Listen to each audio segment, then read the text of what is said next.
Banabuddu bajooza essaza ly'Ekyaggwe bakutte ekikopo kye baawanga mu mpira gy'amasaza ne bakyeta mu ssaza ly'Ekyaggwe nga bakikomereza ennamanve ng'eno Plascon Paint yesobodde okubakwasiza obukadde bw'ensimbi 5 okulaba nga basobola okuwagira essaza lyabwe ly'Ebuddu. Okusinziira ku kitunzi wa Plascon Paint Daniel Kayongo agamba bo basazeewo okuwagira Buddu okubanga essaza lino likoze ekyamaanyi nnyo okutumbula ebitone mu mpira gy'amasaza nga basambi bangi nnyo abapya be baleeta ku sizoni eno ekyo lwaki basazeewo bagiwa obukadde 5 basobole okwongeramu amaanyi. Amanya nze Kayongo Daniel nze akulira ebya marketing oba ekitunzi mu Kansai Plascon. Olunaku olwaleero tukyazizza ttiimu ya Buddu nga bazze okwebaza obuwagizi ate n'okulaga ku bakozi bannaffe ekikopo kye baawangula mu mpaka z'amasaza g'omwaka guno. Ng'aba Plascon twatandika okuwagira ttiimu ya Buddu mu 2022 era nga tuzze tubawagira sizoni zino zonna era ne tulaba nga balina bingi bye basobodde okukola ebitusanyusizza era ebisanyusizza eggwanga. Okusookera ddala ttiimu ya Buddu wamu ne ttiimu endala ze tulabye mu masaza zifuba nnyo okutumbula ebitone, zifuba nnyo okugatta Bannayuganda, si Baganda bokka bokka wabula Bannayuganda bonna, kuba tulaba nti ttiimu erimu Abaganda, erimu Abasoga, erimu Abanyankole, erimu Abacholi, erimu Abalugwala, erimu abantu abava mu ggwanga mwonna. Ebyo ebintu ffe ng'aba Plascon tubyenyumirizaamu nnyo kuba tukkiriziganya n'enzikiriziganya egamba nti tosobola kubeera nti okulaakulana nga tokolaganye n'abantu b'obeera nabo. So tukyebaza nnyo era tubagamba nti bagendere ddala mu maaso. Ekyokubiri kye bakoze ekitusanyusiza nti ttiimu ya Buddu erina gye tuyita conveyor belt oba erina engeri gye bayamba okulaba nti bafuna abasambi okwetoloola essaza lyonna ne bajja ttiimu gye twalabye mu final z'omwaka guno bonna abasambi bapya teri bonna bali tebasambangako final. Kitegeeza nti ttiimu ya Buddu esobodde okuŋŋaanya abavubuka ne batraininga ne balaga ekyokukola ne bakola ne basamba ne babeera ne discipline. Ne Katikkiro yakyogerako nti tosobola kuwangula nga tolina discipline. Ne balaga discipline, ne balaga empisa, ne boolesa ebitone byabwe era ne basobola okutuuka ku final. Ebintu ebyo ffe ng'aba Plascon bitusanyusa nnyo era twagala bigendere ddala mu maaso. N'olw'ensonga eyo Mukama waffe akkiriza era n'agamba nti tujja kwongera n'okubawagira n'okugendanga mu maaso nga tubugiira ttiimu eno nga tutuwa ssente. Twagala okukubiriza Bannayuganda bonna okujjumbira ekisookera ddala ebitone by'abavubuka.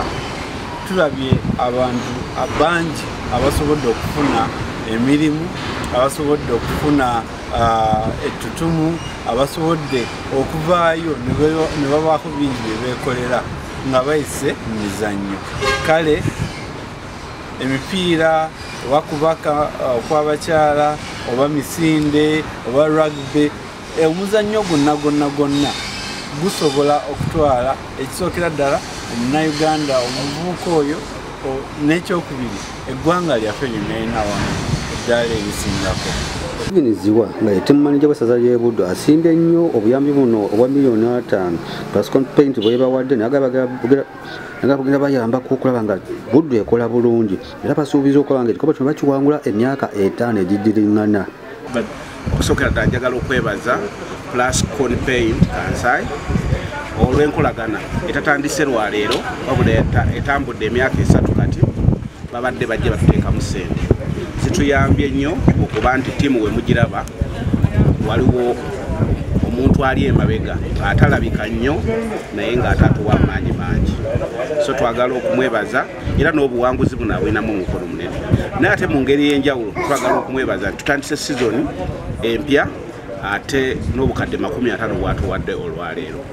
Kigenda tubusitinga, tugenda kuteekateeka ttiimu okulaba nti kino ekikopo tuddamu okukiwangula.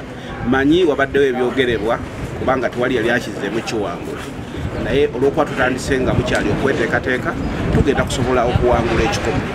Kampuni bw'eti ennene ng'eri mabegawo tosobola kugiswaza wabula ogenda mu maaso n'okuwangula.